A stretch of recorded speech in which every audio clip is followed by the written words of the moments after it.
Play mode and keep table talk to a minimum.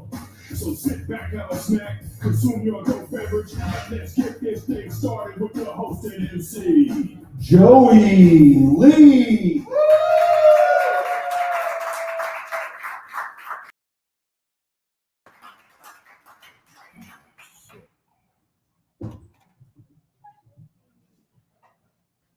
Thank you. I'm Joey Lee, and I'm your host for tonight. And they covered a lot of stuff I'll probably cover twice. So I'm sorry about that.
And Stuttering John Howard from the Howard Stern Show. Anybody heard of him?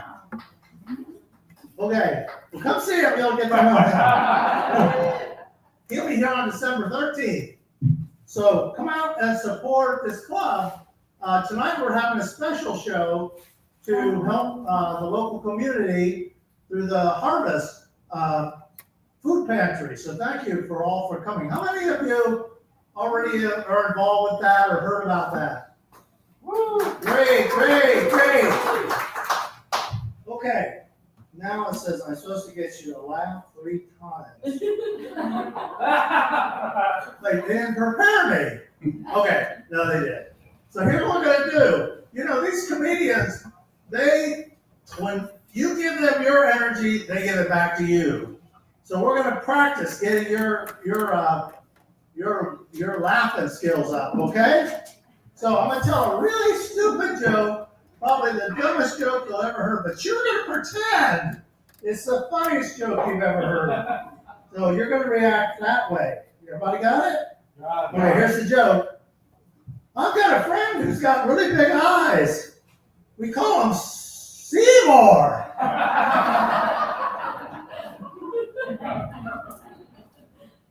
Okay. Got another one for you. Oh, you got one? You want to tell yourself? She has a number 2. Oh, well, maybe I ought to move this closer. Here's the other joke. Pretend. Again, it's a stupid joke, but you're going to pretend it's the funniest in the world you've ever heard. Guinness Book of World Record joke. Here it goes. What does the river say to the ocean? Nothing. They just wave at each other. Okay. All right. Let's thank the club. Give a big round of applause. Let's thank the staff. And let's thank the comedians who are about to come up. Our first comedian is from, let's see, let me send that.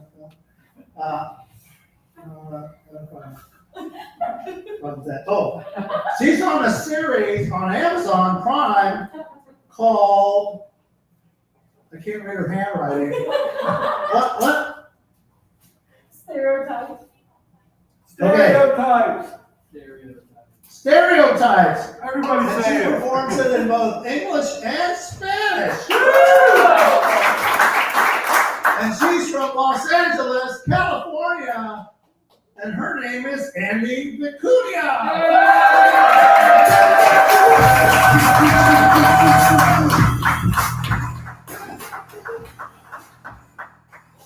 Hola, hola, hola, Wayne.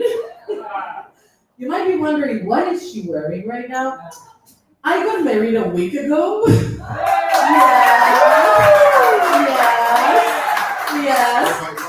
And I spent a lot of money in my outfits, so I'm gonna start wearing them on stage. Next time will be my wedding dress. So, but yeah, I just got married a week ago. It's weird to think like this stranger from 3 years ago now is my husband. I live with him, and he's 50 pairs of sneakers.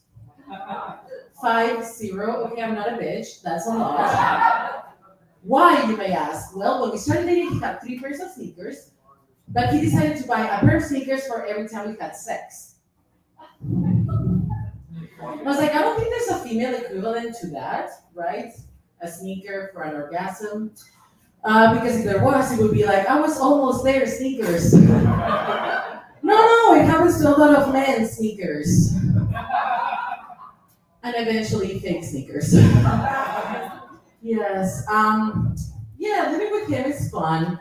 The other day I caught him watching dirty movies. I mean, superhero movies, right? What is with men watching other men in spandex? Yes. He turned around and he was like, I can't wait to see Pedro Pascal in this movie. It's like, that is the gayest thing I've ever heard. But, I tried to speak his language because I'm a nice wife, okay? So I tried watching Superman with him. Superman is a movie about a man with a big ass here that saves people. But during the day, he wears glasses, right? Can you guys still tell it's me? Okay, that was my point, right? I was like, it's the same guy. It's like, no. He's wearing hypno glasses. It's like, that is the gayest thing I've ever heard. So that's how it's going, it's fun. I've been speaking for a little bit. Has anybody figured out where I'm from? Yes. Puerto Rico. Puerto Rico, love it. I am from the capital of Puerto Rico, Spain. For most Americans, yes. Being an immigrant is very fun, right? People assume very crazy things about you, right? For example, one of my friends asked me, how did I learn to drive cars so well? You know where it's going, considering I've been riding bulls all my life. It's a pretty bad assumption. So I went with it. I was like, of course we ride bulls to drug dealing class.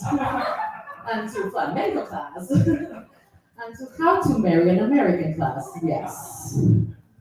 Another one of my friends asked me what my real name is because Andrea Vicuña doesn't sound dramatic at all, right? I was like, don't worry, baby.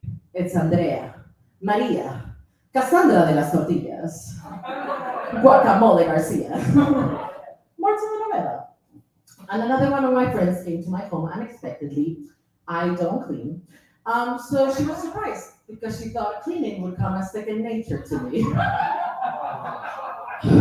There goes my cleaning rating, everyone. Yes, but don't worry, I'm not here to steal any jobs. I'm an actress and a stand-up comedian. According to my dad, those are not real jobs, okay? There's nothing to steal. Yeah, I'm an actress. You guys might have seen me on TV playing very important roles, like the mistress, the stripper, prostitute number 5, which is very offensive to me because I'm purely prostitute number 1. I don't know. Yes, I came to this country to do that, and I left my country back home because I decided that parents always love more the kid that leaves, right? I noticed it when I was younger. My brother left to live in Amsterdam, and nothing could get between my mom and that Skype call. For the younger people, Skype is the Zoom of the past. Yes, she would run towards the computer, and I would be like, Mom! She would be like, shh, your brother's calling on Skype. And I'd be like, Mom, but they're kidnapping me. And she would be like, don't come home late. Mom! So, and she would also buy a lot of food for him. He's one person, okay? She would start buying me food in bulk, jamon, like the good jamon and the good cheese and stuff, and put a sticker on it and say, Corteza. So I would just, look around and get close to it. I wanted to see if it was poisoned or something.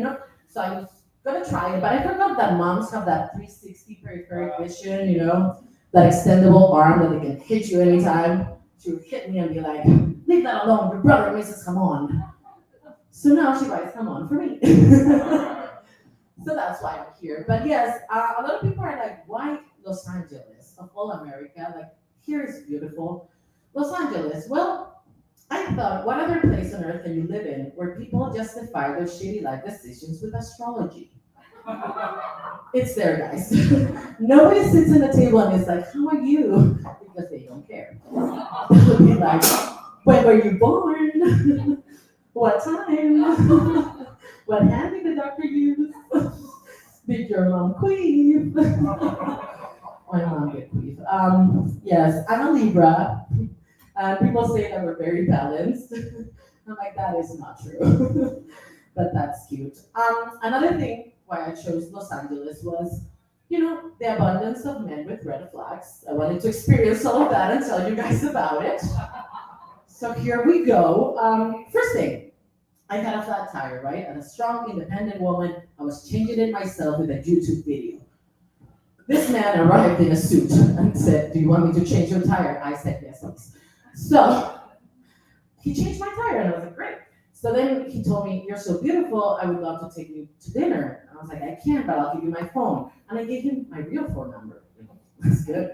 The next morning I saw his name on my phone. I was like, oh my God. And it was a picture of his penis. And I blocked him. I was like, ah! And then I thought, what was our language barrier problem, right? And he thought the same because he sent it again through WhatsApp. I was like, got it, thank you. Then another time, I went to a gay bar.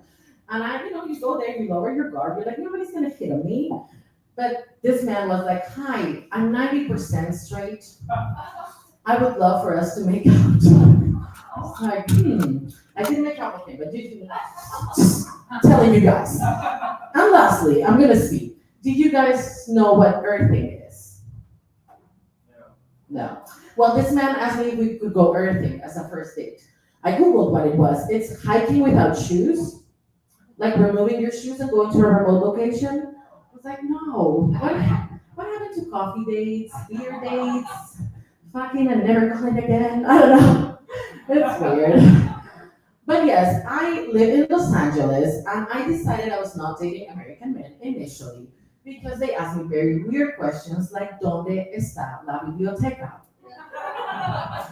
¿Dónde está el baño? Tequila! So I started dating around. I dated a Mexican man. Any Mexican men here? Great. Feedback I can give you guys. Mommy issues. This man on the second date told me my mom will live with us in the future. I was like, do not threaten me. Adios. Then I dated a Swiss guy. It was great. He had a watch. He had chocolate. I heard about the Swiss banks. But he was kind of anal, in bed with other men, so had to let him go. And then I dated an Indian guy. It was great. We met at 7-Eleven. My car every time I come in. It was great, but he was kind of sexually aroused by curry, which at first is fun, but then it gets itchy. So we had to let him go. Yes. But now I am married to an American man. Yes, I picked a man that had a lot of problems. The first one is not dramatic at all. I'll tell him you did this wrong, and he'll tell me you're right. What am I supposed to do with the rest of my day? Argue with me.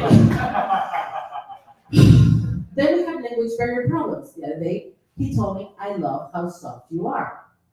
Cute. But then I thought it can be soft or blandita, or soft. So I was like, honey babies, what did you mean? And he's like, that I love that your body is not like those fitness models that exercise a lot. Why did you ask? So, clarify again, honey cookies. What did you mean? And he's like, that I love your body. I'm like, didn't say that. Those exact words. Okay. Men in the room, don't improvise with your compliments. Okay? You're gonna screw up like 99% of the time. Because you guys think woman want 3 words, I love you, but the 3 words we want are you look skinny.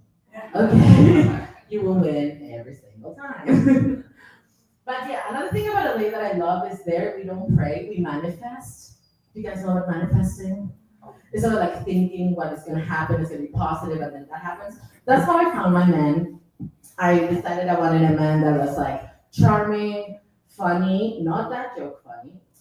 I also wanted him to be trained by another woman previously, and I didn't take his word for it. I wanted a diploma. And I also wanted him to be finished. Women love DIY projects, right? We love like getting a man from the streets, training him for free, and then unleashing him to the masses. No can do anymore, woman in this room, okay? We're gonna put a QR code on men, somewhere they're not gonna look, maybe behind their head. Okay, and then we can scan it. And then it gives you all the intel, like, does he cook? How's the mother-in-law? Do they do they eat pussy? I got shy there. Okay. So sorry. I'm not a married woman now. But any single people in the room? This is not only for the married ones. Okay. Some. Okay, good. Okay, so single people. I have material for you too. I work for a dating app. It's called Bumble. And I ask questions to women they ask me questions of what to do on their dates. So I'm going to share them with you guys, and you guys can tell me what you think. Where should you go on a first date? Comedy club. Comedy club, great idea. This comedy club, yes. I think somewhere where you can talk. I take mine to therapy, bring the demons out early. If it goes well, go for ice cream. Someone was like, should you kiss on the first date? What do we think? Sure. Okay. Yes, I think you should kiss on the first date. You want to know how they kiss. This lips before they kiss. This lips. Okay. Also, someone was like, should you order a burger on a first date? What do we think? Yes. A little woman are like, no, a salad. No, order that burger. You can tell a lot about a person for the sauce they pick. For example, who here likes ranch? Okay, my trash people, love it. Who here likes ketchup? Okay, my children, okay. Who here likes aioli? Love it. Let's talk after this. And who here likes mayonnaise? Serial killers, they raise their hand, you saw them, they're here. Someone was also, why are men pigs, right? And I was like, that is so offensive to pigs. Because I think pigs listen, pigs own their dead bodies, and pigs are smart. So, other than that, I also went to a speed dating event. Has anyone here been to a speed dating event? Oh, okay. I was like, wow, pioneer.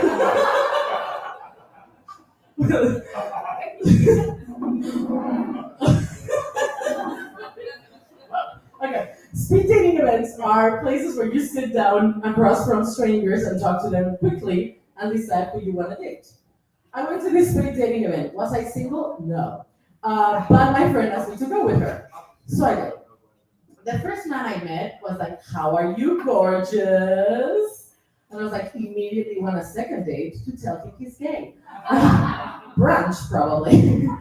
The second guy, I was like, hi, have you ever traveled down from Europe? And he was like, I've been to Vegas. I was like, okay, I'll take that, I guess. And third guy, he was very shy. And I said, do you want to do like a game or something like that to talk, like fuck, marry, kill, or blah, blah, blah. And he was like, I don't want to talk about anything sexual. I was like, okay, sorry. And he said, but I want to show you something scary. He stood up, and do you guys know Heelys? They're shoes with wheels for children. They do that for adults now. This man stood up and surrounded me with his Heelys, and then did. And I was like, oh no, I'm so glad my man is back home. So don't go to speed dating. But I think a lot of time when we're single, we want to blame like men. But no, the person to blame is Disney. You know, they raised our expectations. We all thought we were going to be magic carpet rides. It's not happening. So I think they should change a bit the names in Disney movies. Like, for example, instead of the Beauty and the Beast, the Beauty and the Narcissist. Also, you know, instead of Sleeping Beauty and Frozen, it should be called Your 30s. Sleeping pills and frozen eggs. And The Lion King. I absolutely love Simba. Would totally take him. But I think it should be called like The Lion King, you know, for more accuracy. But I'm gonna leave you guys with something. Do you guys like that COVID is back? No, guys, come on. Okay, if you're sick, they give you 2 days and then your boss is calling you to come back to work, right? COVID, 15 days to do whatever you want. I had it. I was sick for 2. The rest spent very importantly doing dumb things. First one was checking up on my exes, make sure they were doing worse than me, check. And then make sure their girlfriends were worse than me, check. And that was that. Second, I watched all the seasons of Pretty Little Liars. It's the dumbest show you've ever heard, but hey, I was getting paid for it. Go, baby. And lastly, I improved my acting skills. Every time my boss would call, I would be like, I think death is coming. Where's my bonus? Anyway, thank you guys. Thank you for coming. And I'm going to see you guys again.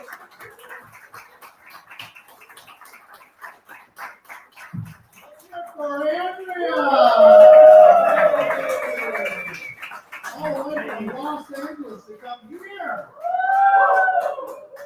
Wow, that was fantastic. I can't see where she is with all these lights in the way.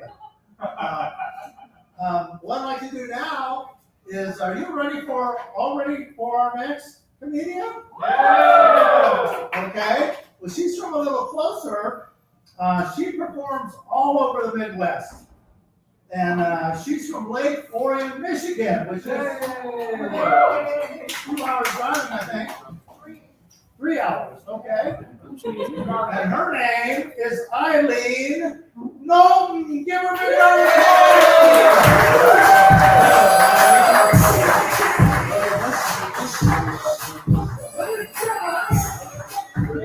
Hey guys.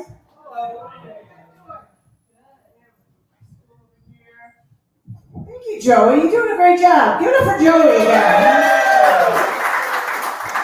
Give it up for Andrea. She's awesome. You know, it's so great to be here in Indiana. I love it. Love the 3-hour drive. It was cool. It was nice. I can't keep up with the world, you guys. I can't keep up with it. I am still excited about the Pope. It's true. We have a new Pope, right? We have a new Pope. And, surprise, it's a boy.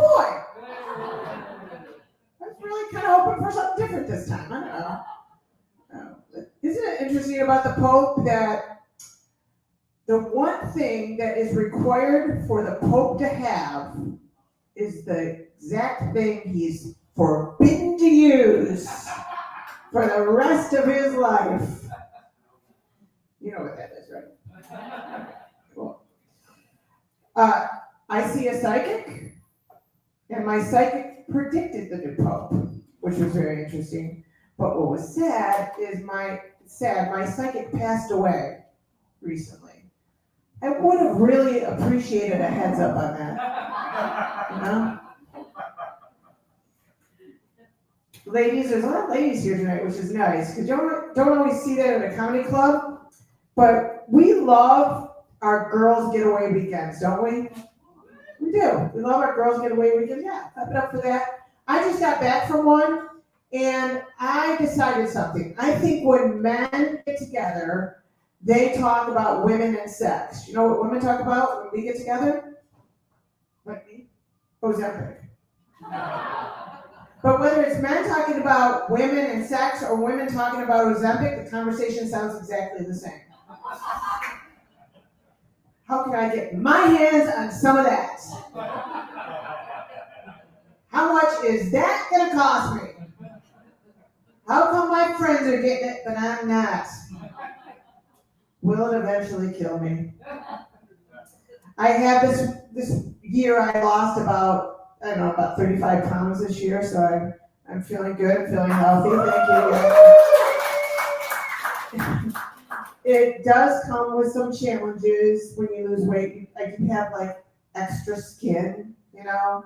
So if I move my head a certain way, it does look like I have a second vagina. And which isn't all bad. It does give my husband some options, you know.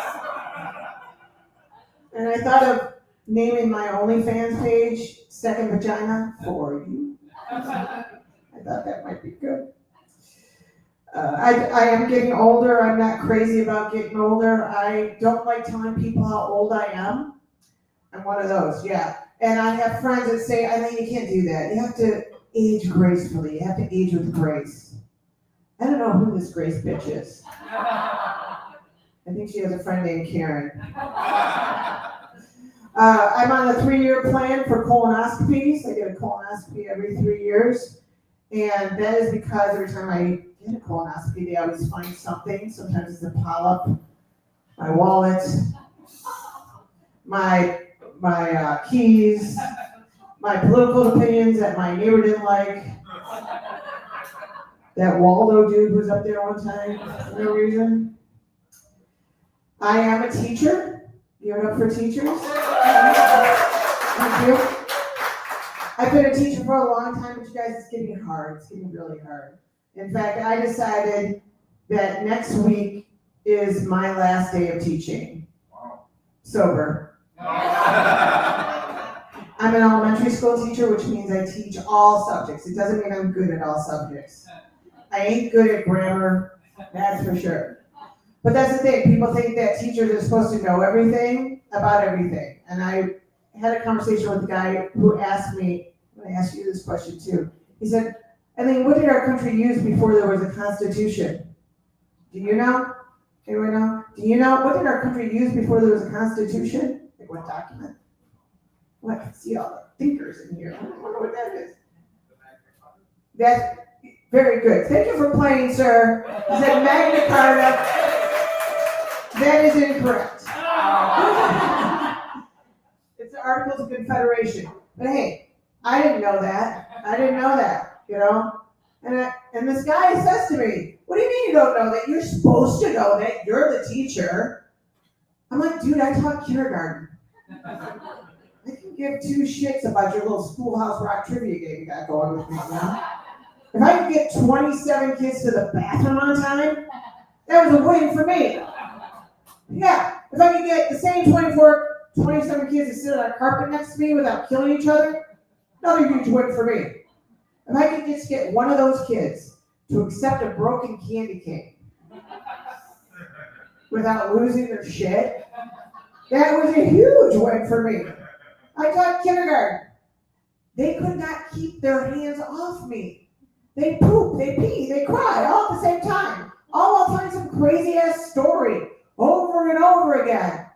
You can't get them to walk in a straight line. It felt like I was running an AA meeting with an open bar. I even sounded like a bouncer when I talked to them. I'd say things like, get off of her. Where's your ride? You don't have to go home, but you can't stay here.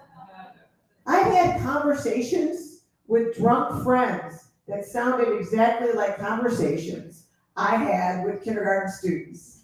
I said, dude, what happened? Are you all right? And they say, uh-oh, I think I shit my pants. Yeah. I also taught tiny little kids in preschool. Anybody have any of those? Good. Yeah.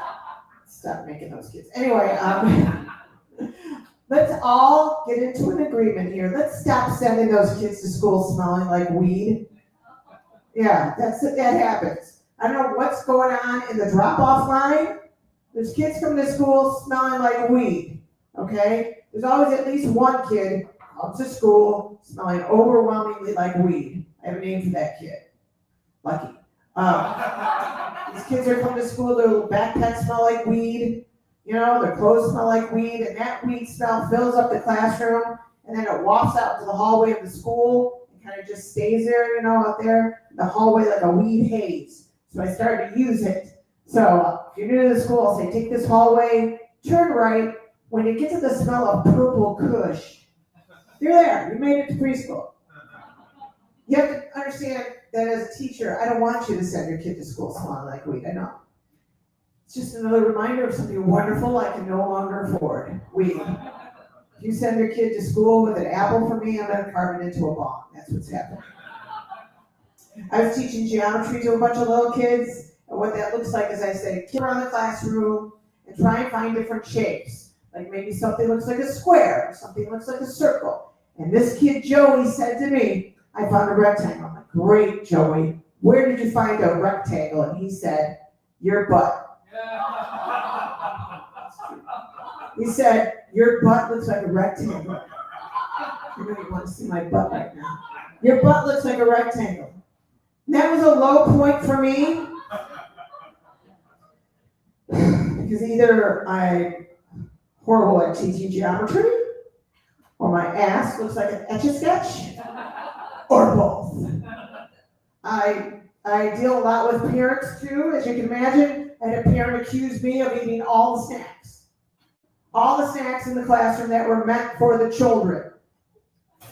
I was really offended by that. They were delicious. I ate them. It had been a long time since I ate a Costco-sized box of goldfish, but in my defense, there's a weed thing happening at my school. I just told you about that. We also need substitute teachers. I take any one of you. Any one of you. I don't care what you've done, who you know, where you've been. Just come to my school and watch my class for like 5 minutes so I can go outside and vape. That would be awesome. I'm not going to lie. Being a substitute teacher is a difficult job. Once you're in front of those kids for a full day, it is like being in prison for the first time. You can't leave, and by the end of the day, you will be someone's bitch. That's true. I ended up teaching older kids in 5th grade, and a lot of people think we're trying to indoctrinate kids. Teachers are trying to indoctrinate kids, and that's not true. It's not true. The only thing I want to do to help indoctrinate kids in on is maybe try not to be dumbasses, That would be helpful. And to be honest with you, I think our world needs dumbasses. We do. They're the ones who are going to buy Bitcoin. And I need that to keep happening because I own Bitcoin. I really don't understand Bitcoin, but here's the thing. Bitcoin reminds me of the pet rock craze of the 1970s. Okay, pet rock craze of the 1970s, some of you are too young. But if you're old enough to know what a pet rock is, you already know what a dumbass is. Right? So, pet rocks were rocks sold in little boxes to people as pets. The boxes had holes in them for air for the rocks. The rocks were not decorated in any way. They were just pet rocks. The person who came up with the idea, genius. Everyone who bought one, kind of a dumbass. Right? I was a kid in the 70s. I wanted a pet rock. I asked my mom for a pet rock. She said, go dig one up in the backyard, dumbass. Look. I like you guys. The reason I like doing stand-up comedy is because I can pretty much say whatever I want to all of you, I can say whatever I want without a filter, but when I'm in front of those kids, I have to watch what I say. I just can't say what I'm thinking. But if I could, can you imagine what I might say? Maybe your ass looks like a rectangle, Joey. Do you ever think about that? I would never say that to a child. But things occur to me throughout the day, things I might want to say, like, shut the fuck up. Sit your ass down. Is your dad dating anyone? No, he's still married to your mom? That's cool. That's cool. Surprisingly cool. How about Grandpa? What's his story? I like Matlock. You know? One thing I will miss about teaching is we have Teacher Appreciation Day and week. Woo! Yeah. So there's a joke right there. So you, as a teacher, you spend the whole year getting beaten down by the kids, by the parents, by the administration, and for 1 week, someone brings you a free coffee. Woo! For 1 week, someone brings you a free lunch. Whoop-de-doo. For 1 week, someone may gift you with a Jiffy Lube coupon, 50% off. Whoop-de-frickin-doo, you know? And here is the thing. If you are in a profession that honors you with a day or a week, you know you're not getting paid nearly enough. Right? There's no vascular surgeon day. You know? One thing I will miss about Teacher Appreciation Week are the free Egg McMuffins. Do you know that as a teacher, the week of Teacher Appreciation Week, you can go to any McDonald's and you show your badge, you get a free Egg McMuffins, like multiples. So I learned something. I learned that if you eat 57 Egg McMuffins, it will destroy your colon, which is why I'm on the 3-year plan of the colonoscopy. Yes. I had to meet with the principal after school, you know, and he said, Eileen, I want you to work on your confidence and you need to improve your listening skills. And I said, oh, so you think I'm fat? That was just a little joke. Well, as you can imagine, all this has led to me to have a therapist. I do see a therapist like many of us, but I need a new therapist because my current therapist, this is true, falls asleep when I'm talking to her, which makes me feel judged. But I'm also a people pleaser, so I just let it happen. But I'm also passive aggressive, so when she finally wakes up, I say, and that's how I murdered my last therapist.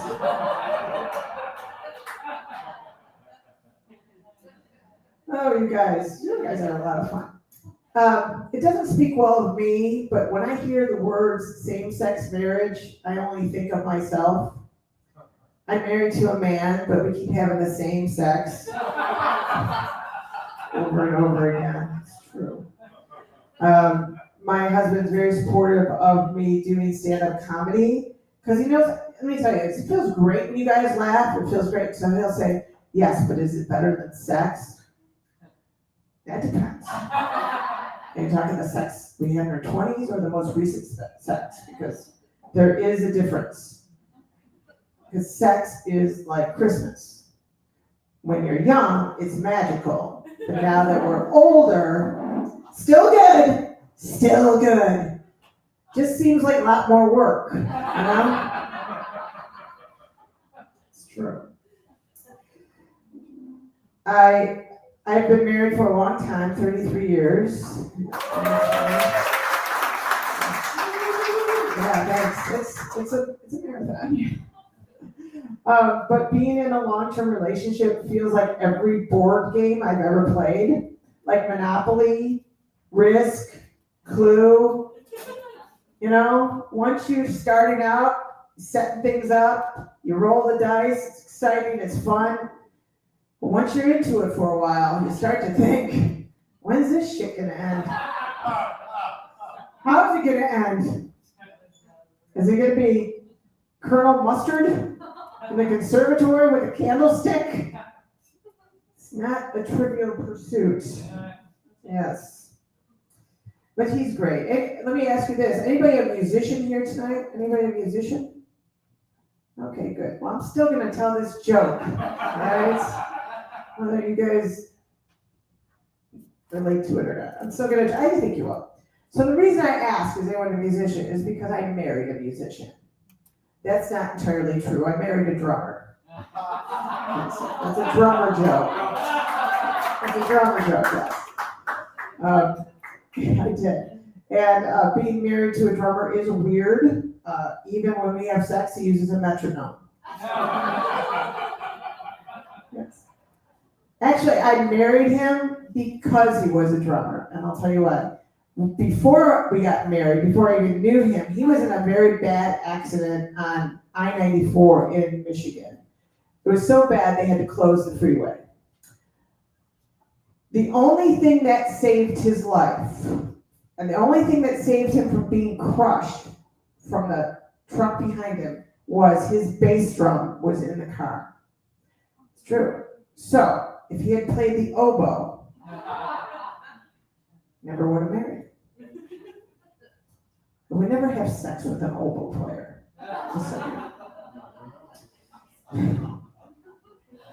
We do have a good time. Recently, we went on a vacation, and he decided that it would be a good idea if we rent a tandem bike. You know these things, these two people bike? Yeah, a tandem bike. When has anyone ever ridden a tandem bike and thought, I can't wait to do that shit again? You know? And who's encouraging this tandem bike riding? I don't know. But this is what I think. I think if you are a person, you need another person. And together, you have an enjoyable time riding a tandem bike, you need to stop dating other people immediately. You have found your person. The rest of the dating pool wants nothing to do with you. You probably also enjoy starting your own conga lines and feeding each other dinner. Okay? And I learned something. Did you know this?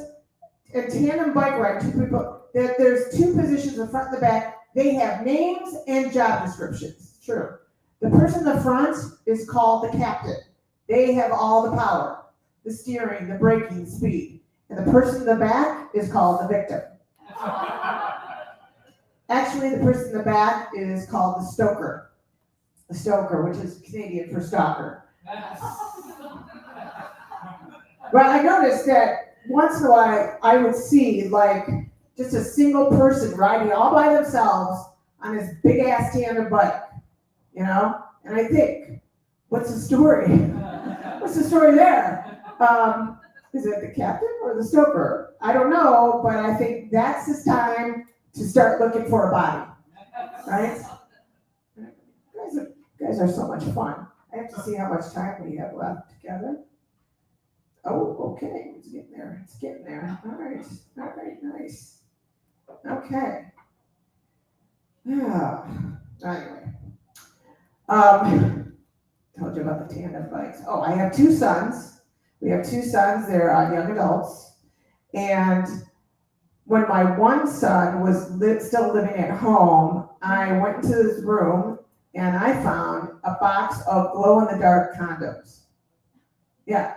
So I was intrigued, and I read the box, and I found out that if you want the glow-in-the-dark condoms to actually glow in the dark, you have to hold them up to a light source for at least 30 seconds, which I thought was kind of funny that a 20-year-old thought he would have that kind of time. You know what I'm saying? It's true.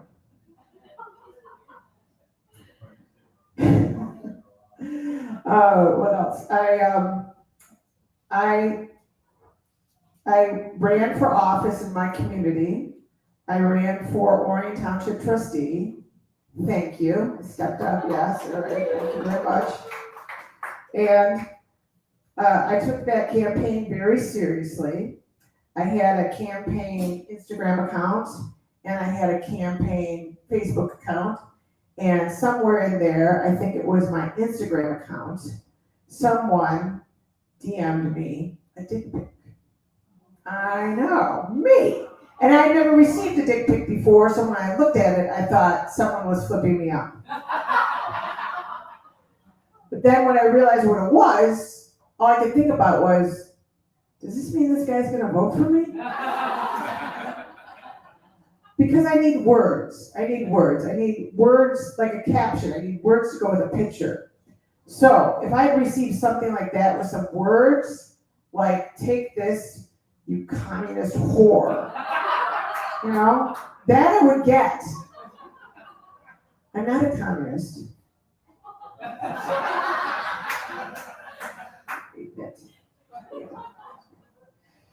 Oh my gosh. Before I leave this world, I have to think about this thing. So I told you I have two sons who are now young adults. And as they get older, and I get older, I said, I'm not going to be around forever. No one gets out of here alive, including me. But I need a 10 to 15 minute heads up before I check out of this life for good. I need that time to clear out what's in my nightstand drawer. Because I know that when my sons find what's in my nightstand drawer, that's only going to add to their trauma. The trauma of losing their mom. That's where I keep my Glock. Don't judge me for having a gun. I need that kind of protection. I own a very expensive collection of dildos.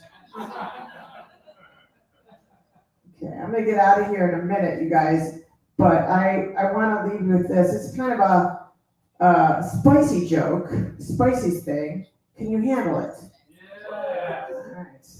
So I'd like you to remember that my name is Eileen. And it's a lot like, well, it is like that song, Come On Eileen. Do you remember that song? Yeah, there you go. You guys, thank you. So I don't have to sing it. Thank you for doing that.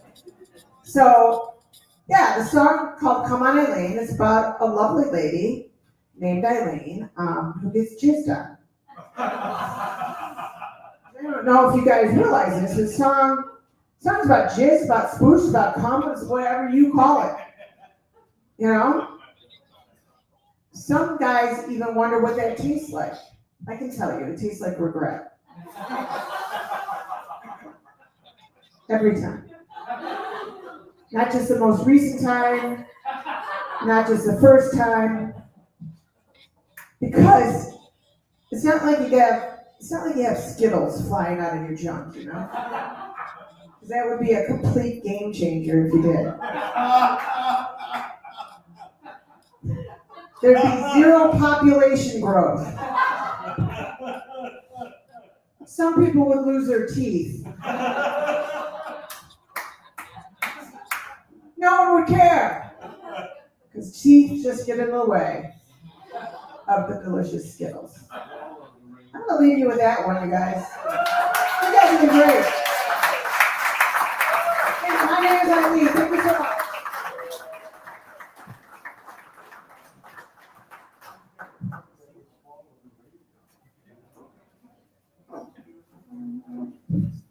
Wow! That was fantastic. You know, thanks to Chris, you know, we're able to bring very, very good, the best comedians there are out there. I hope you feel that way as you've heard the comedians you've heard. What do you think? Yeah.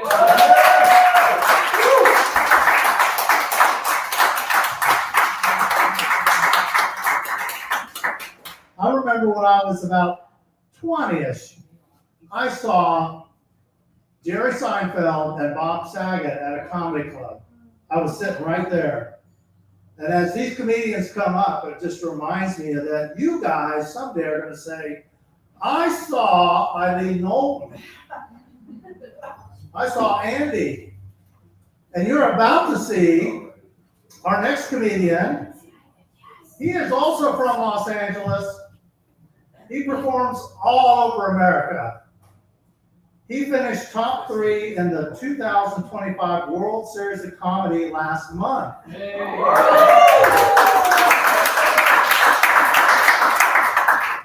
Now some of you are going, oh, well, what's it, 10 against 10 people? No, it's got against 500 people.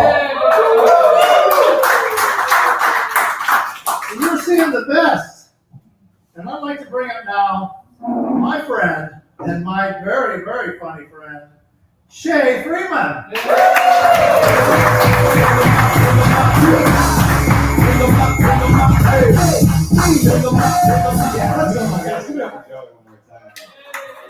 Good man, he had me come out here.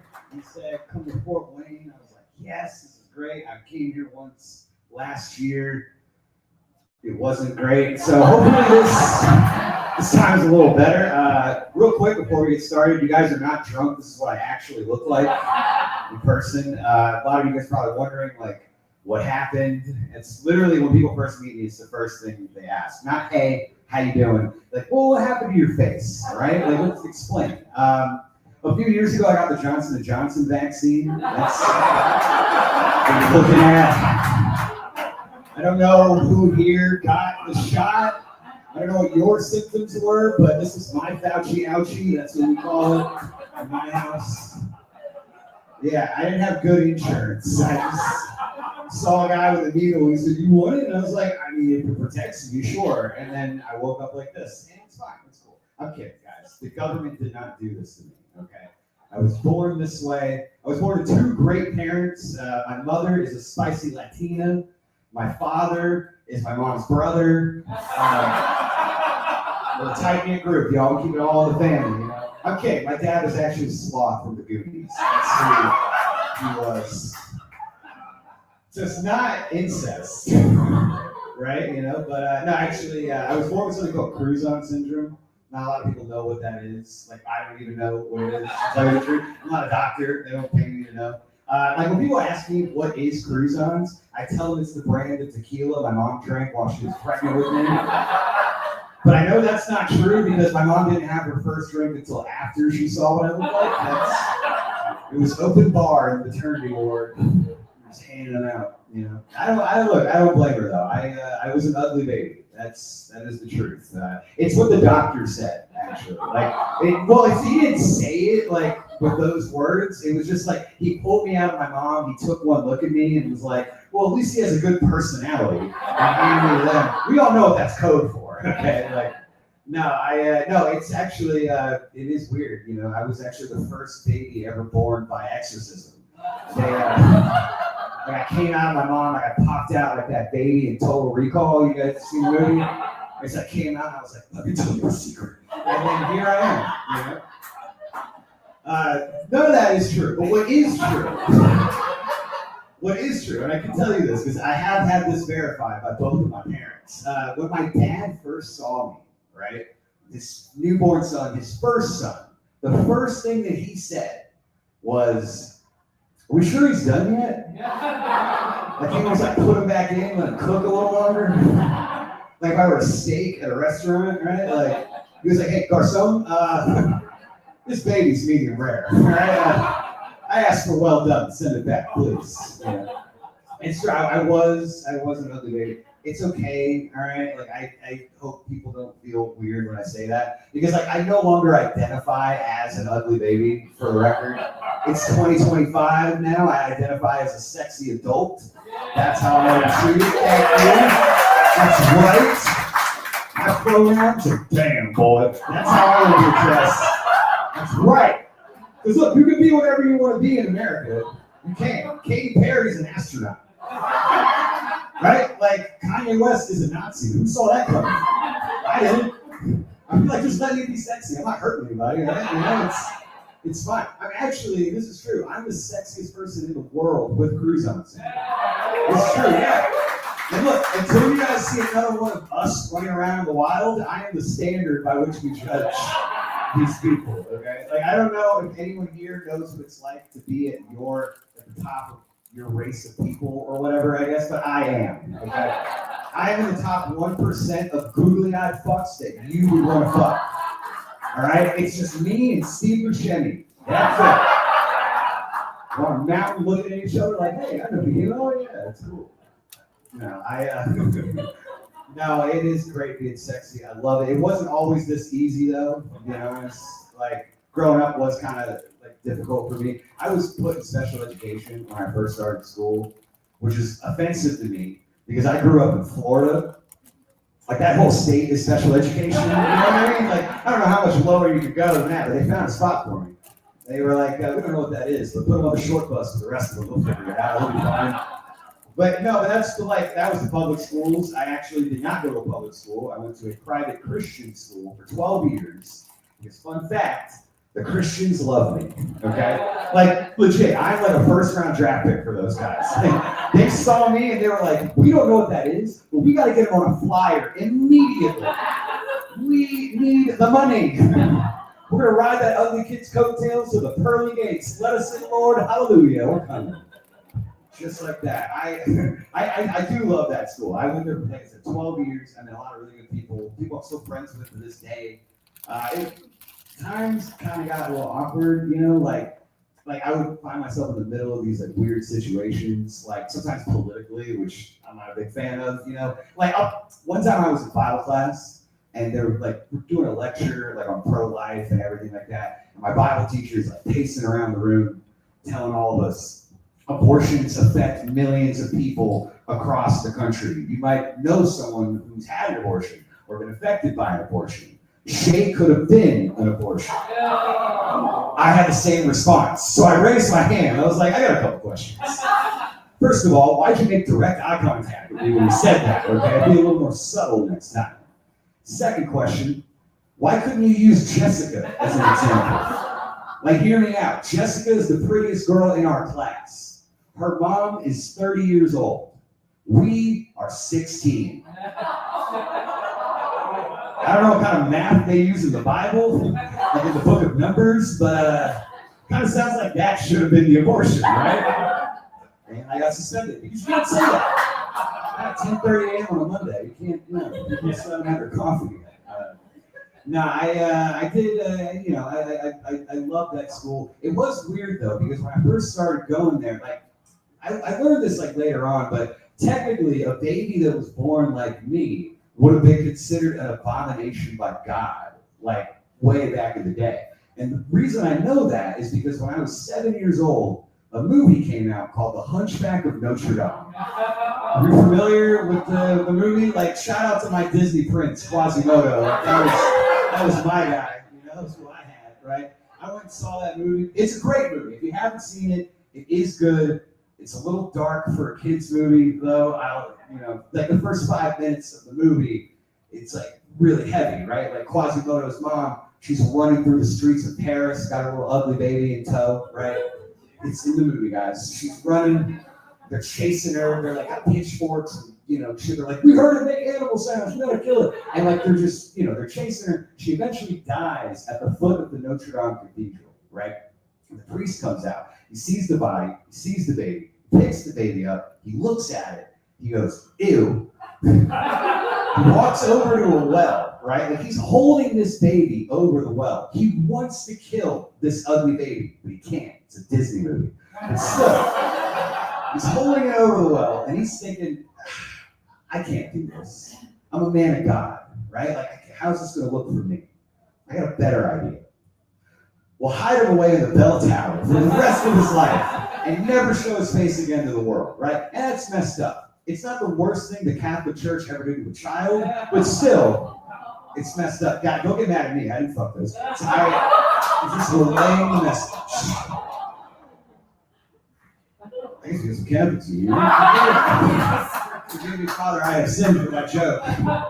It's fine. I'm automatically going to heaven, guys. It's like, when you're born like this, you get like a fast pass into promise. It's just kind of one of the perks. That and having a big penis. But other than that,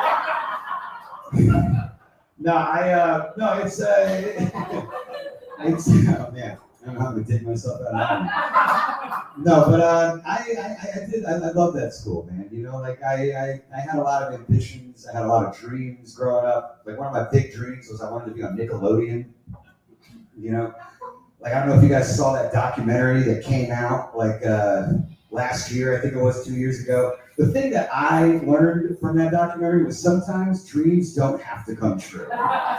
Okay, and that's fine because like it turns out I wasn't an unlikable child. I was an unfuckable one. So, I didn't have any foresight back then, right? Like my two big goals were to be on Nickelodeon and to be signed by P Diddy. Like I didn't know what was coming. No rap fans in here either. That's fine. Google it. It's not good. No, but one of the first jobs I ever had was in the service industry, which real quick, shout out to Cecilia coming around here doing jokes and stuff. I always wanted to be a bartender, you know what I mean? Like, I don't know why, like, I thought it was, like, really cool. And, like, I never became a bartender, but I'm, like, a borderline alcoholic, so it's same, right? But no, like, I just really respected and appreciated it. Like, the first job that I ever interviewed I went into was to be like a bar back, so I could work my way up. And the guy interviewing me was like, Shay, we did you great. You've got front of the house personality, but you got back of the house looks. So grab an apron, get to work. It's true. I actually, that was at a Bennigan's in Florida. Yeah, can you believe it? They're not even around anymore, right? They're like, we don't want this guy. They should have. You know what I'm saying? Because then it could have been, at least could have been a thing like, oh, let's go see the freak show at Bennigan's. Like they could have kept over for like 2 more years. I don't know. But I did. I worked in a kitchen at a really nice steakhouse actually in Tampa, and I worked with a couple guys. I was a dishwasher. Worked with a couple guys who didn't speak any English. It was also the first time in my life that I ever experienced racism, which is crazy because I'm a white person, right? You guys are like, "What do you mean?" And like, it happens to all of us guys. But no, it's like my boss, the chef, used to always tell us like, you're here to work. Don't talk to anybody that comes in the kitchen. Because we worked in like a business building, and there were a lot of rich people that would just come into the kitchen and like take food. We were never allowed to talk to them. He said, keep your head down, keep working. That's why we pay you. The problem is that every Friday there was a woman that would come in, and she would always like talk to me like real condescending, like like she would come in and she would be like talking all slow, like, "Hi, sir. Hi.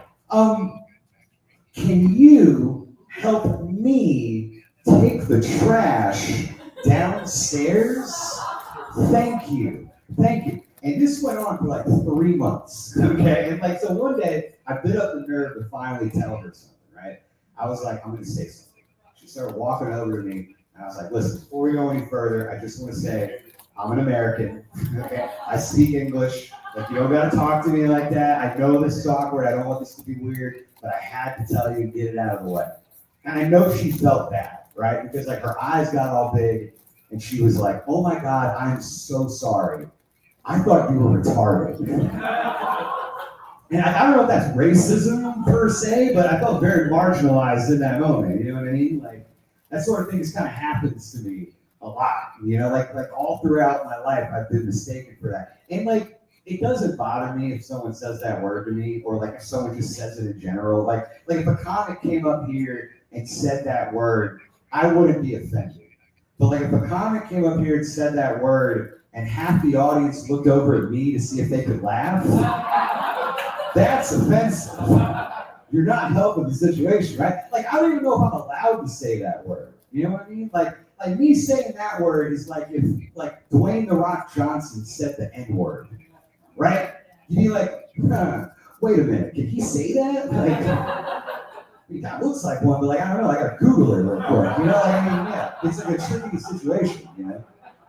But I will say, like, I'm a very positive guy, and there are a lot of times where like being mistaken for that has its advantages, right? Like, for example, I grew up in Florida. We'd go to Disney World every single summer.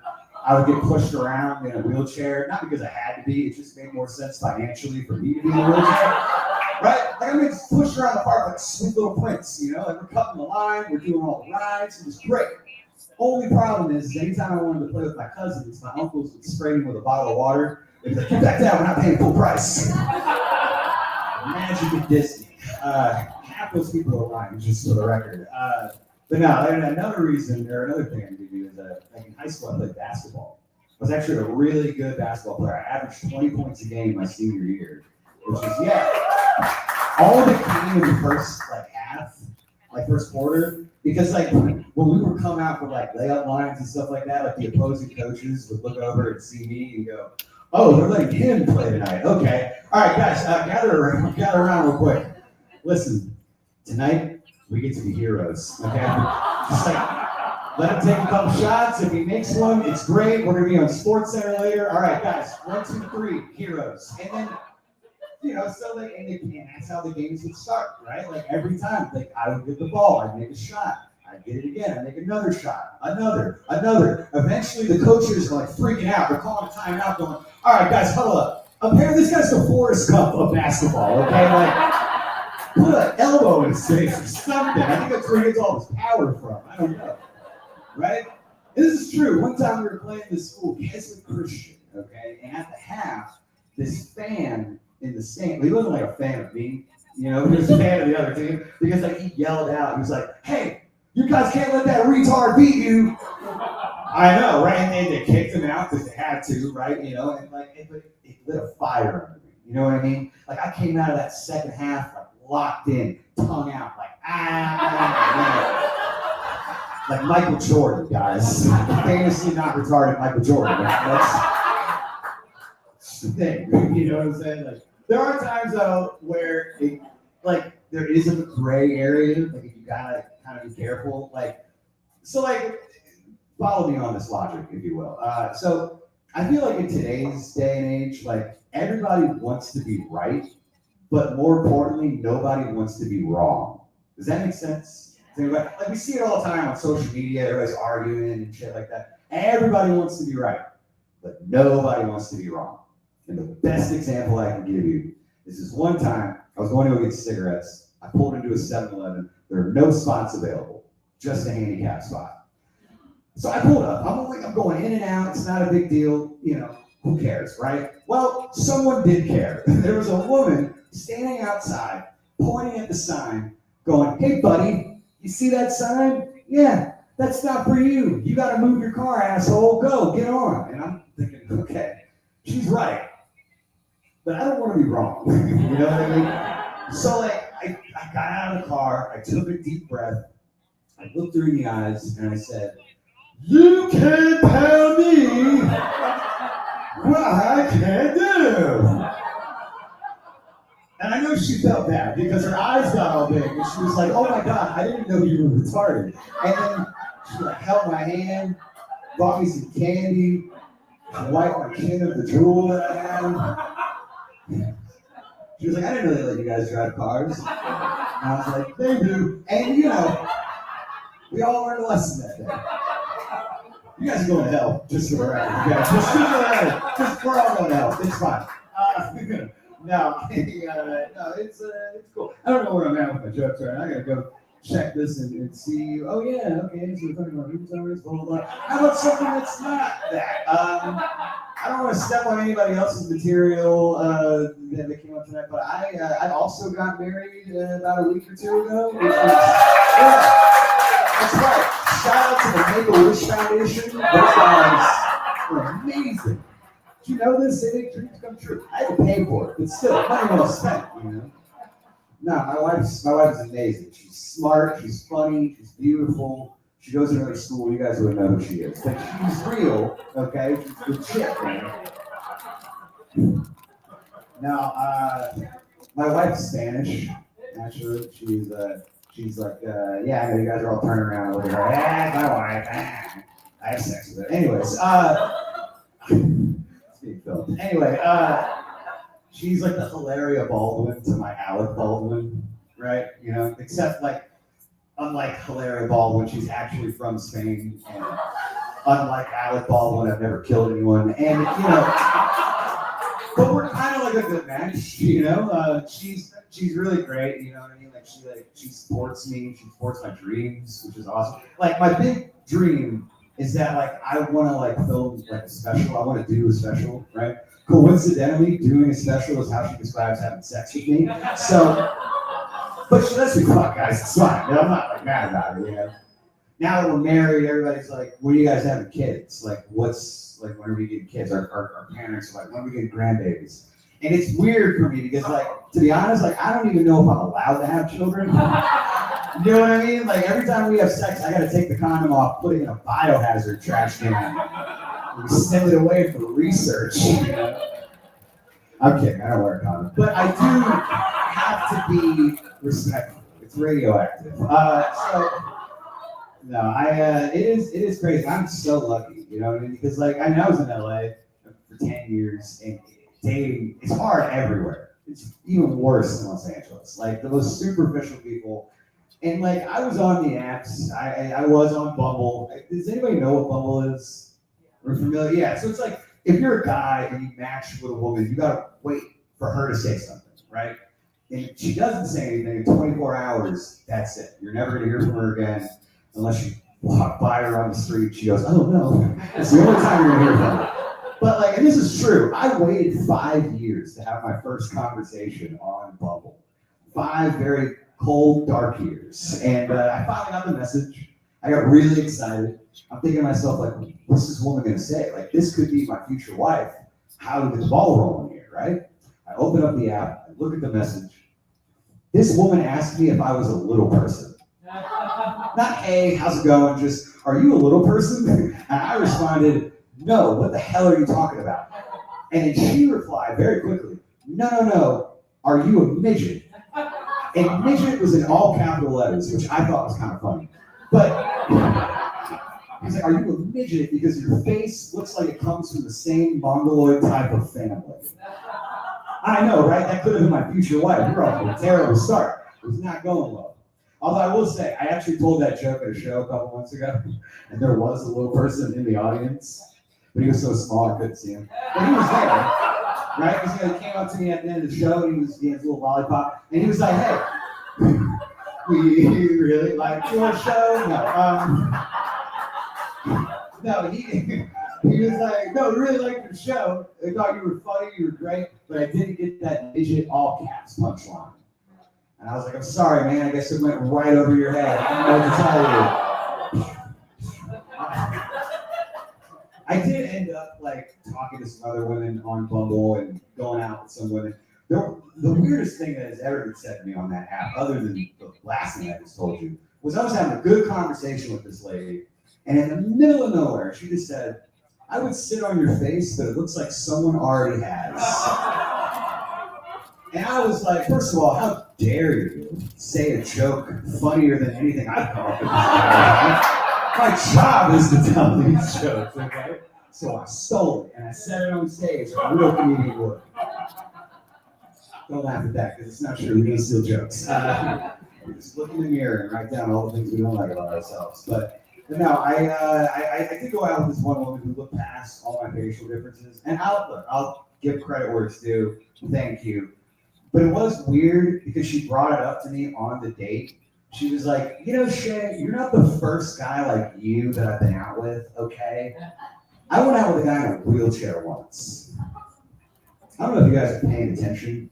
I've been standing up this entire time. That's not a ramp, okay? Like, y'all saw me walk up here. Like, she was like, yeah, like I dated a guy in a wheelchair one time, and like, his hands didn't work, so I let him finger me with a dildo. I don't know why I'm telling you guys all this, but this is really what she said. She had like this like glint in her eye where she was like so proud of herself.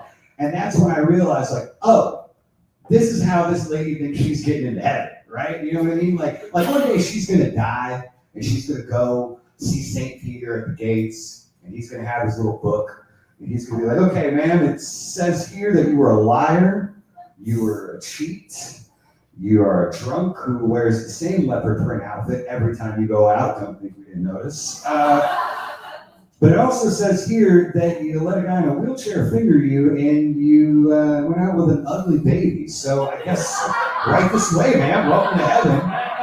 Here's your VIP wristband. We got bottle service. I don't know how that works.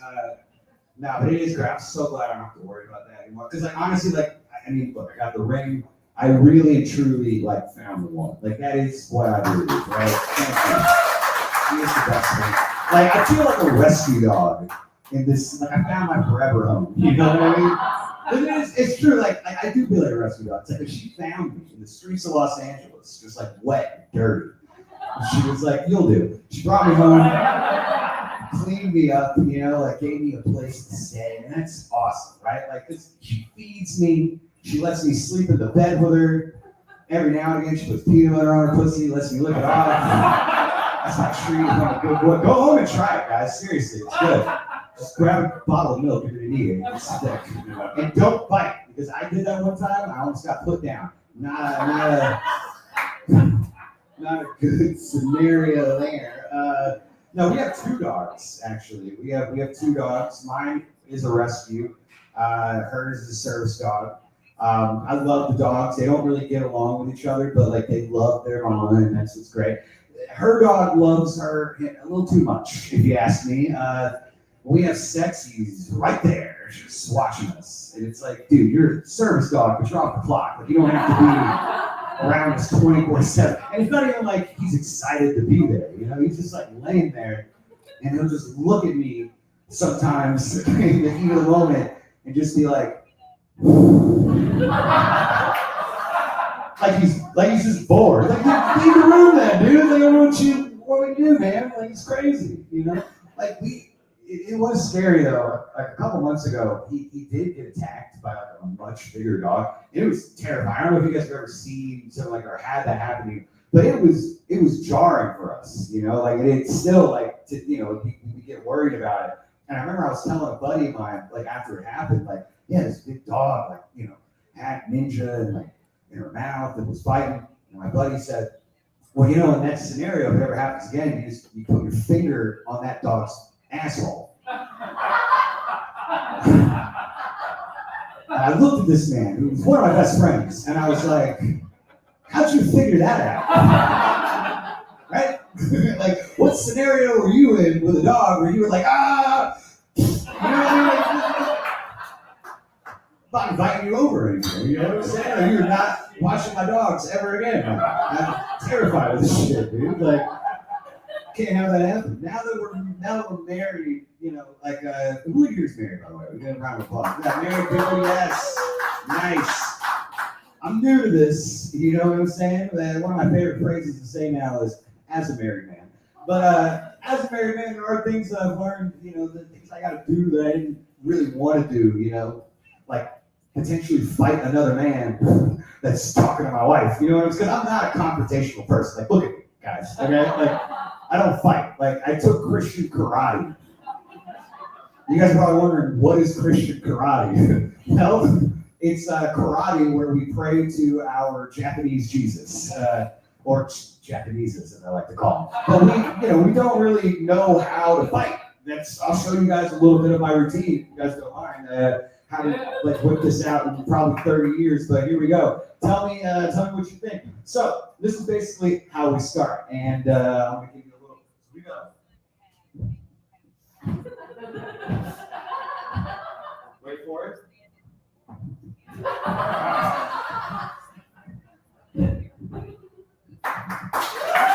Right. How many of you in here think you can kick my ass now after seeing that? Are we intimidated? No, it's Christian karate, man. That shit is crazy, man. But I know I don't fight. And honestly, like nobody here should want to fight me. Honestly, not after seeing those moves, but also because you can't afford to. You know what I'm saying? Like, listen, if anything happens to this face, you're gonna be broke. You know what I mean? If you can break my nose, I'm gonna break your bank account. Like I have $1 million face. It's true. Like if you break it, you pay for it. That's what I told my wife when she tried to sit on my face one time. I was like, you just can't do it, man. No, it's we don't fight in my family. We don't do. I don't know where I was going with that. Anyway, the wedding. A lot of the shit is new. I'm just letting you guys know. The wedding that we had was great. It was a little bit of a pain in the ass, though. Like if I'm being honest. But the fun thing was on our wedding night, we were so excited. You know, we looked at each other and we were like, "Hey, we should try to do something a little different now." You know, and now that we're married, we can. Like, maybe we should do anal, right? Let's just try that out, right? And she was like, "Okay, yeah, that sounds like a good time, right?" So like, she had her little sexy outfit on, right? I was wearing my boxers with the Pringle Man's face in the front. You guys might not think that's sexy, but it's cool. My dick makes him look like he has a nose. It's fun. She had her outfit on, I had my outfit on, right? We get into bed. I pulled out some lube. She also pulled out some lube. I was like, I think we have enough. I don't need that much, you know? I went to pull out my dick. She pulled out a double-sided 12-inch black dildo. And I said, I don't think we're on the same page here. But as a lot of you married men in here know, your wife is always right. So I had a hemorrhoid for a week after the wedding. I couldn't sit down. Not because I was excited. It hurt, you know what I mean? But that's not true. But I did have an hemorrhoid. It was fucking awful.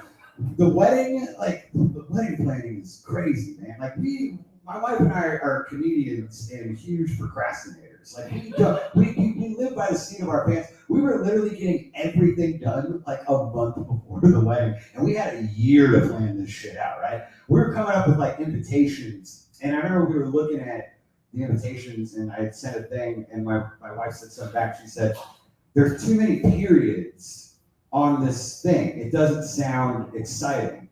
And I never thought about that. I was like, yeah, punctuation matters, right? Like, if you don't want to put a period where it shouldn't be. Just like you don't want to put an exclamation point where it shouldn't be, right? Like if you're inviting people to a funeral, you don't want to be like, hey, exclamation point, let's come to the funeral and celebrate this person's life. It's like, I've been to a few funerals, never a good time. You know what I mean? Like, it's never fun. Although there was this one time, I did go to a funeral and there was a DJ. I was like, what's this about? And then like a friend of mine was like, oh, it's a celebration of life. And I was like, that's fair, but does there really need to be like a photo booth over here with fake mustaches and shit? Like I'd be like, I don't know, maybe grandma would like that. Take her to be a party guy. My grandmother's funeral did, and this is true, it was Vegas themed, or Atlantic City themed because she was cheap. But no, it was. I did. Talking about funerals, it actually does remind me. The last funeral I went to, one of my best friends passed away a couple years ago, and I miss him. You know what I mean? Like because he didn't really get to see me do comedy as much. Like I just started out when he passed away, and I miss him. Because like I'm never gonna get to talk to him again. Like talk about sports and movies, or just ask him questions that I have. Like specifically, like.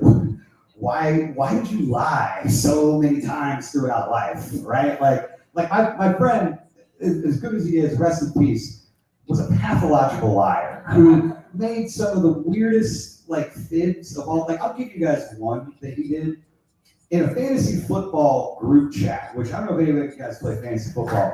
Yeah, okay, all right. The ladies are clapping, feminism, I like it. I don't know if that's feminism, guys. I went to school in Florida. We didn't get taught that, but we had a group chat, and it was getting kind of heated. And one of my friends called my other friend gay, right? And to prove that he wasn't gay, sent a picture of a baby. And my friend said, "Cool baby, whose is this?" And he's like, "It's my baby." It wasn't his baby. My friend never had any children, and I know this because. We went to go visit my brother a couple years before this, and we stopped along the way so he could talk to this girl that he was friends with, that he had a crush on. She was 7 months pregnant at the time, and he had never had sex with her, and he hadn't seen her in 3 years. This is very important for the rest of the story, okay? So he's like telling me, like, I really like this girl. I think I can make this work. Like I know she's pregnant. I know that baby's not mine, but like I like her so much that I will raise it myself. And I was like, I don't care. Like this is a 12-hour drive. I don't want to hear any more about this baby. And so then finally I see this baby again, and now all my friends in a separate group chat are going, "Hey, what's up with TC's baby? Like, is this the real thing?" He goes, "No, it's not. I don't know why he keeps doing that." And then he never addressed it for like 5 years. And then he died. And I'm at his funeral talking to his dad. He's a great guy. And we talked for like an hour, like 2 hours, reminiscing about him. And, this is his only son, right? And he got a little emotional. And at the end of the conversation, he was like, "Jay, you were one of TC's best friends, right? And I need to know, because I heard through the grapevine that I might have a grandson." Oh no, he's right. Like, what the fuck am I supposed to do in this situation? Like tell this man, this grieving father, that oh no, your son just like lies all the fucking time, right? Or do I keep the lie going? I'm like, I don't know, maybe he's out there. I'll do some digging, I'll go find it. I now send this guy an AI baby every week. You know, he's growing up. He's 6 now. You know, you just type a prompt there on a website, and you can just it's great. No, yeah, that is true. It is a terrible story, but it is true. I do have some new jokes. I did want to try a couple things out if you guys will. So I have some questions that I want to ask you guys. These are just, I don't know if you guys get high here. I don't think you're supposed to, but like in California, that's all we do. And sometimes I sit around and I think, right? I use that Florida brain that I have, and I write down some questions, and I have some here. First question. When a blind person takes a shit, how do they know when they're done wiping? Sniff the paper. Okay, interesting. I had this talk with my wife earlier today when I told her about this particular question, and she said, "Do you look at your shit after you wipe?" And I was like, "Yeah, of course. I have to. How else do I know that I'm done?" She was like, "I think that's crazy, right?" Fun fact, my wife doesn't shit. So she would never know when to do that, right? But like, we don't, so sniff it. That's the answer that I got. Or I guess they just, I don't know, walk around. And next time you meet a blind person, ask them for me and then message me on Instagram what you found out. Also, here's another question. Ladies, why don't we like name your menstrual cycles like we do hurricanes? Right? Isn't that fun? Isn't that fun? Right? You know, it's like Hurricane Glory is coming, you know, like what category is she? I don't know.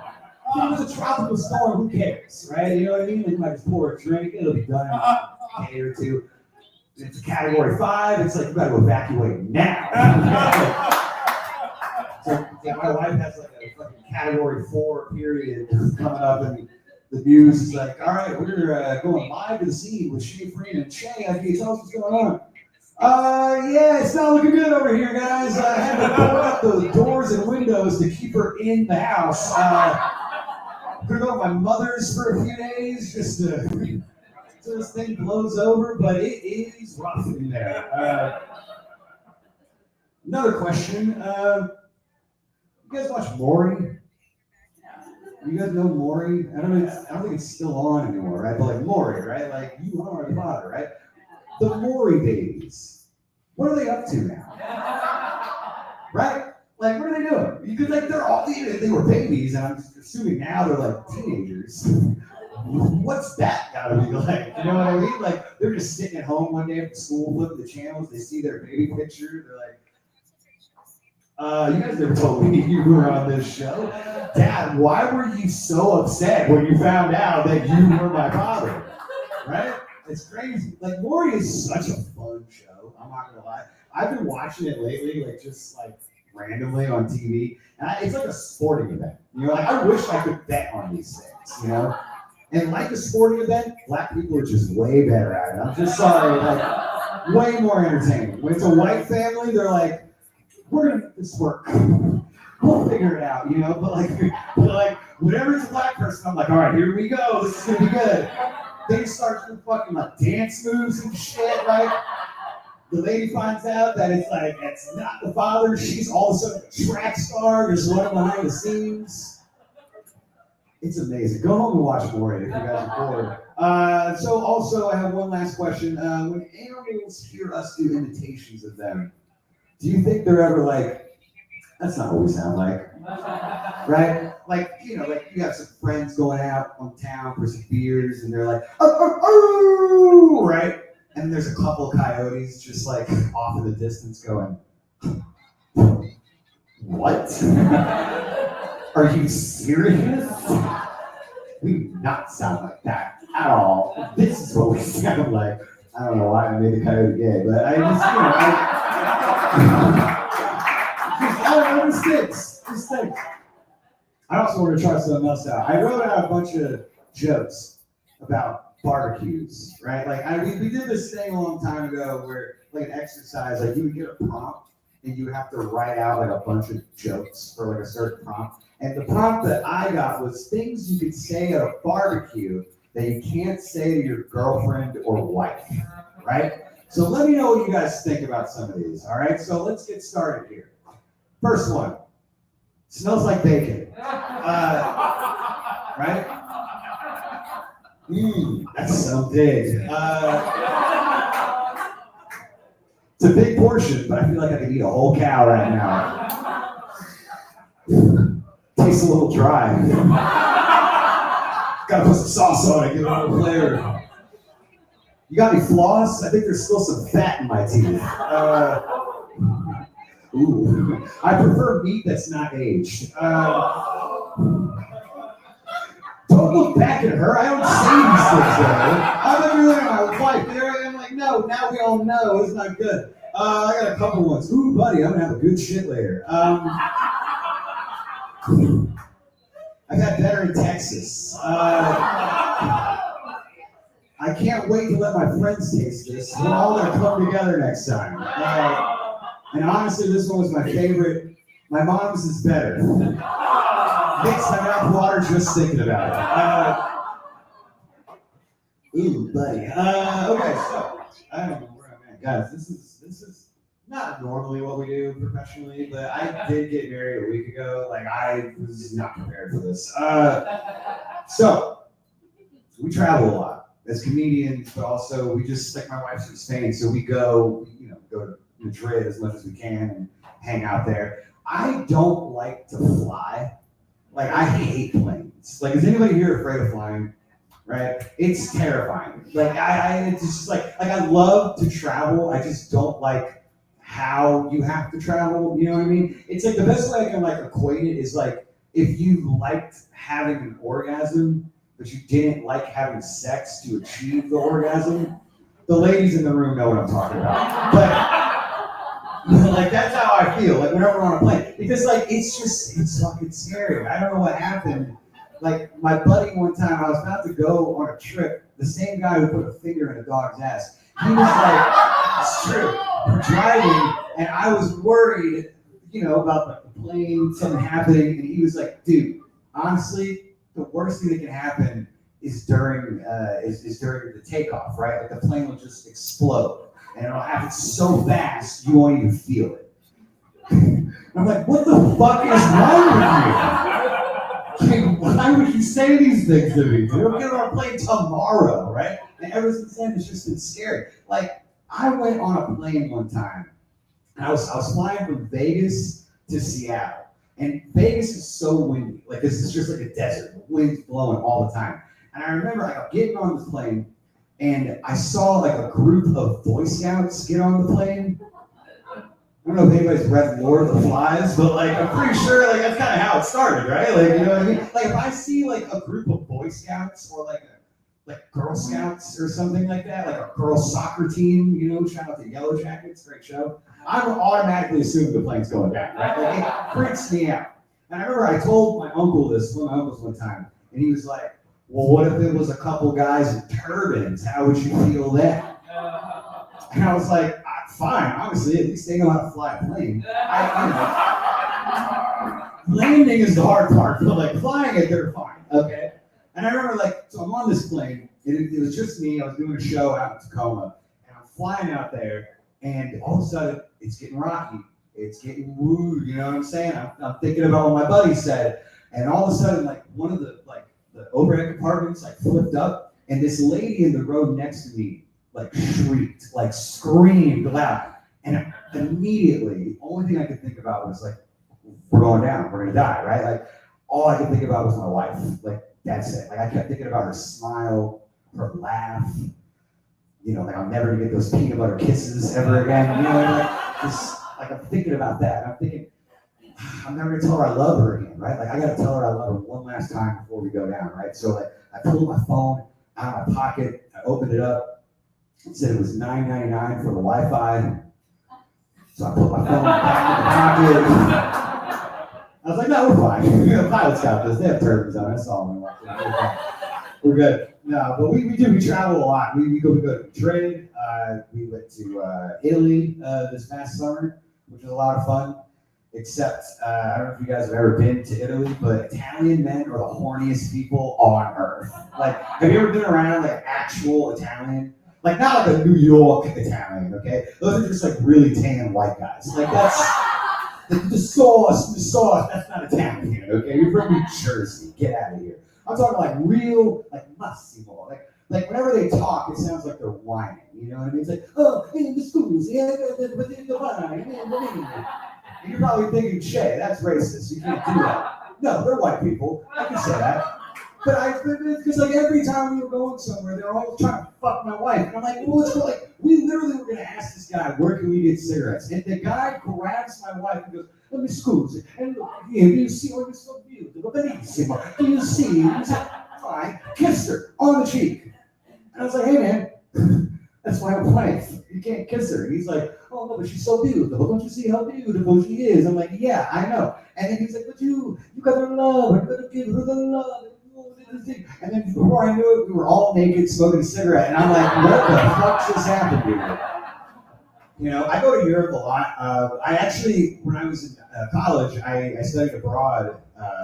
Quite a few. No, but I studied abroad in Cannes, France. I did the Cannes Film Festival every year. And it was a lot of fun. I had a great time. My mother was super worried about me going as a college student to another country. Because she was like, you do not want to get arrested and go to jail in France. Those prisons are terrible.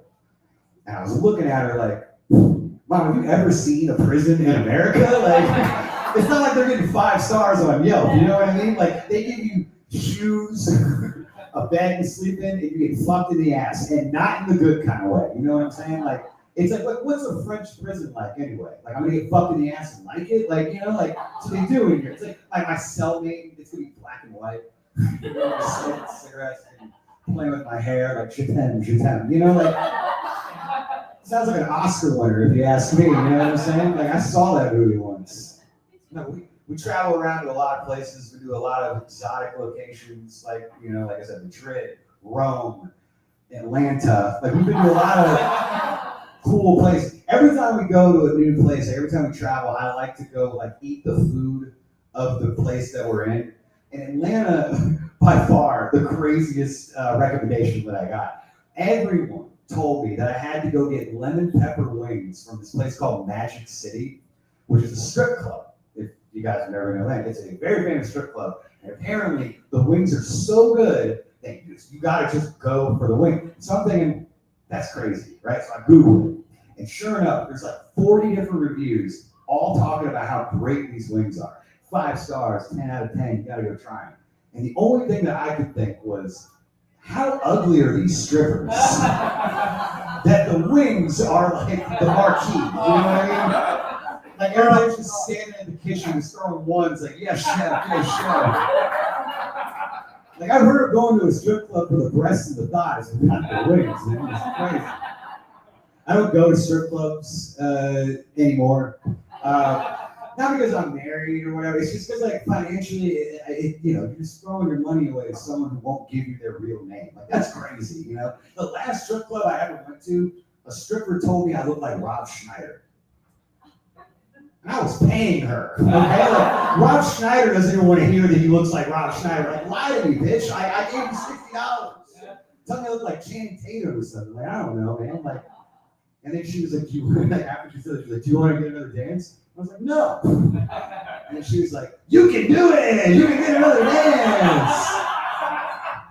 I never stepped foot in a strip club ever again. Like, to be honest, like, my whole thing, like, going to a strip club's not, like, hard. Like, the one thing, or it's not going to a strip club is not hard, right? Like, I don't do it. The hard thing for me, like, once I got in a relationship and once we got engaged, get married, but being honest, like, you guys have heard a lot about me. I'm going to tell you one final thing. This may come as no surprise to you guys, but I used to masturbate a lot. Okay, like that was like my thing. And I was good at it too, okay? Like I was like the Tom Brady of jacking off, all right? Like 20 plus years in the league, winning Super Bowl after Super Bowl. But you know, like I'm getting old, you know what I'm saying? Like my wrist hurts, I'm going blind, you know what I mean? Like it's true. Don't listen to your mothers, guys. I had to quit. Like I had to hang them up. And but like I'm a man, right? And I'm an imperfect man at that. Okay, like sometimes I fall off the wagon. And last summer I did. That's kind of what happened, right? Like I was on the road for 3 weeks, thinking, all right, I'm not gonna see my wife for a while. Like I got some time, you know what I mean? And I got a little excited, right? Like a little giddy schoolboy. I was walking into a CVS. When I like using lotion because it's smooth, right? You know, like I went into the CVS lotion aisle and I'm going through and I found one cocoa butter lotion. I was like, cool. And it said for tan skin. I was like, I got tan skin. That's for me. Here we go. Grabbed it, went home, had a blast, 3 of them. And you know, like I finished the whole bottle. Like not in one night, guys. Like over the course of 3 weeks. Like I finished the bottle. And then by the time it was done, I went and threw it away. I felt really guilty. You know, that's the Christian schoolboy in me. Like I felt guilty.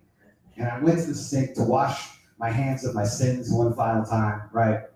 And I looked down, and my hand was dark brown, like alarmingly dark. like my hand was like, I don't know, like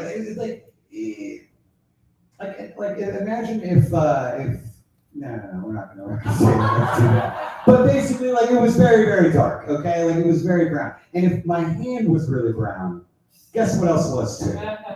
That's right. My dick was in blackface. Like that's basically what I'm getting. I was terrified. It was so black that it was written and directed by Tyler Perry. Okay, like it was so black that if it was in a horror movie, it would have died first. Okay.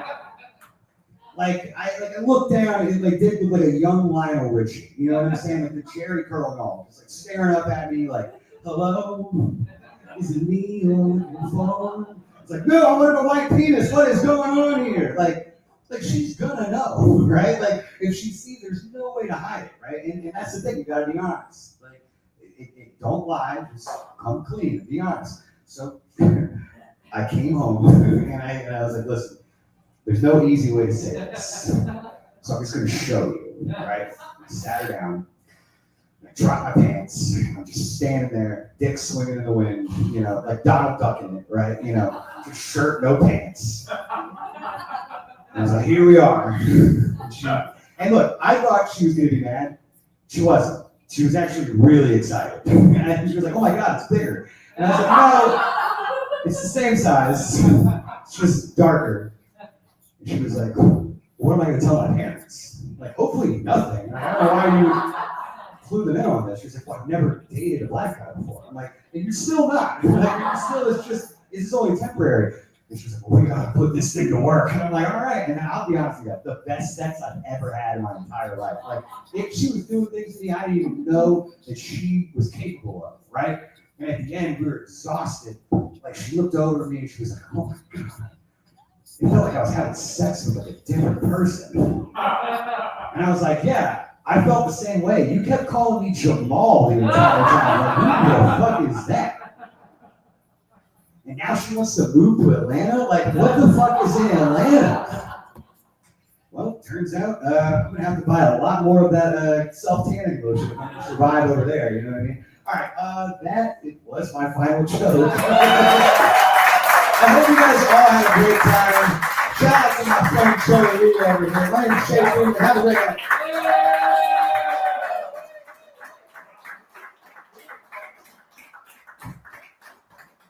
Wow. How many of you guys, your ribs are hurt right now?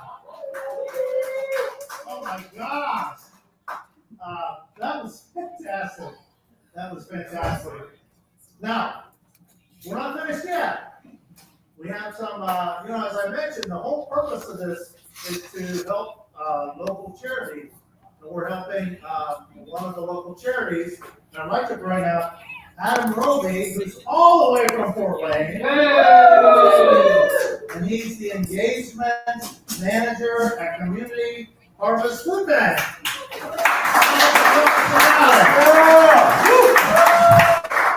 Hey, thank you guys. Does anybody else want to follow these guys? Three great comedians, three beautiful faces. I said it.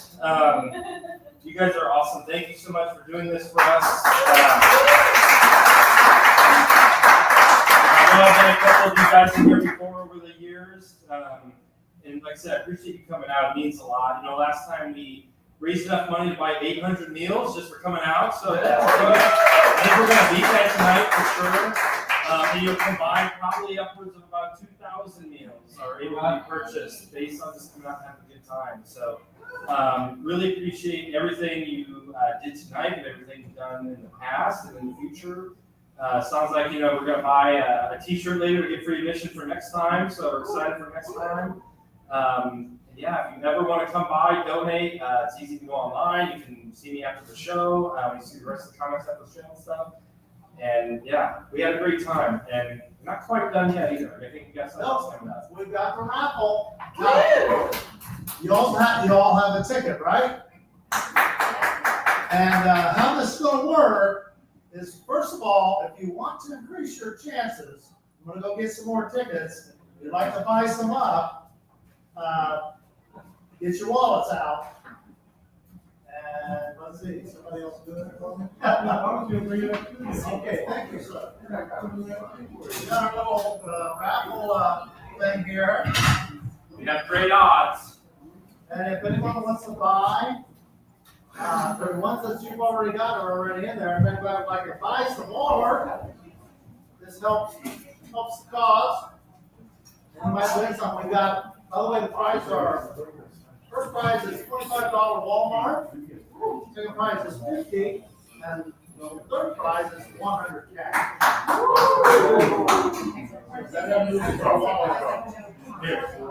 $1 a piece. $1 tickets, That's all right. with 100. Yeah, we're done. Donate.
Line up, line up.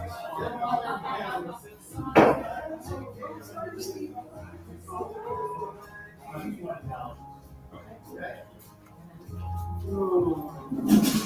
Come on, man. I don't have fans.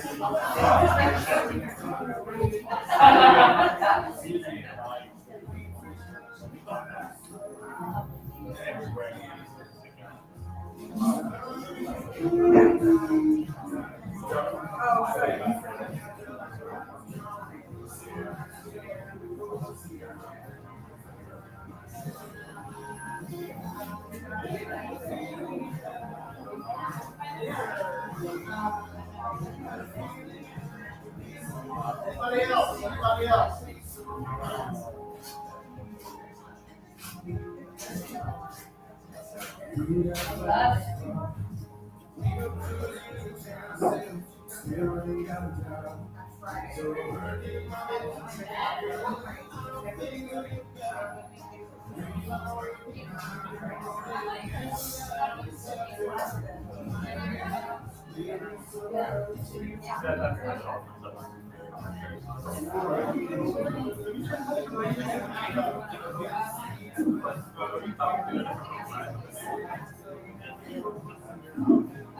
Anybody else?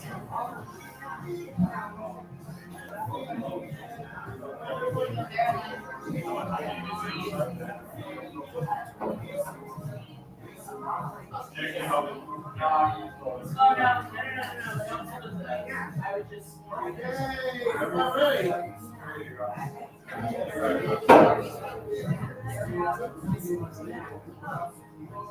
Okay.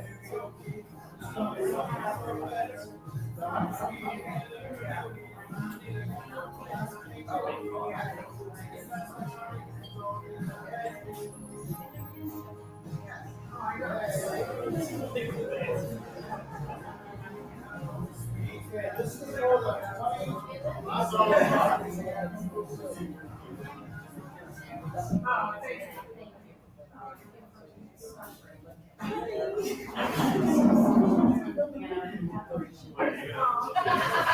Okay, so for $25 prize, we have ticket number 0161374.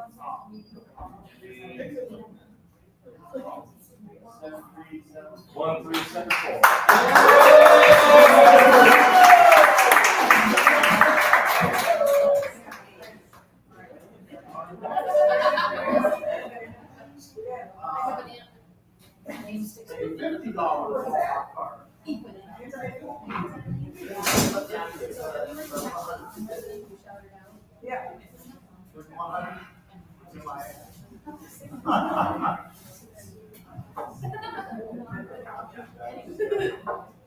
Okay, $50 Walmart card 0161304.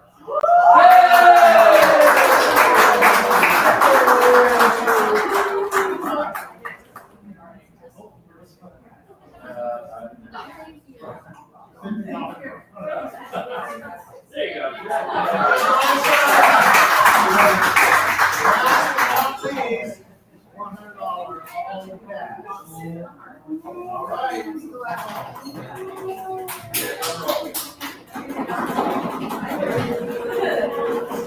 Okay, for $100 cash, we ticket 0161347.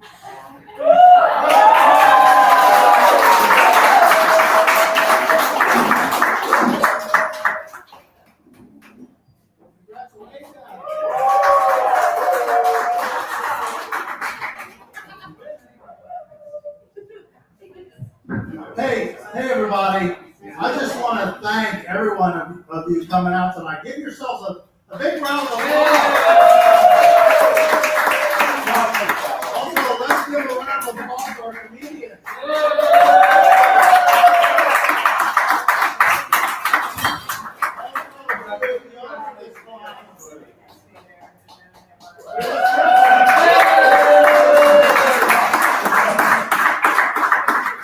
Also, our wonderful Cecilia.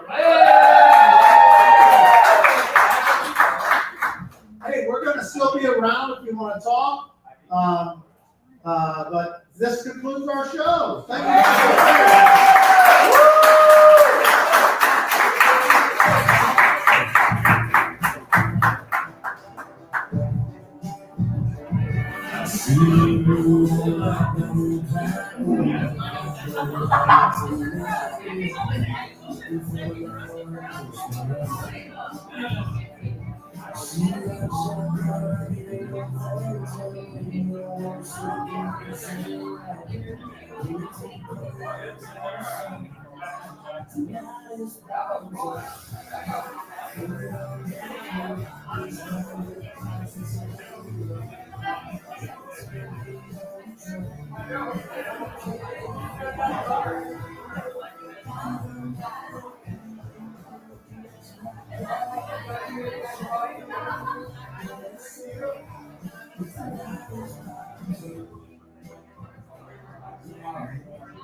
you.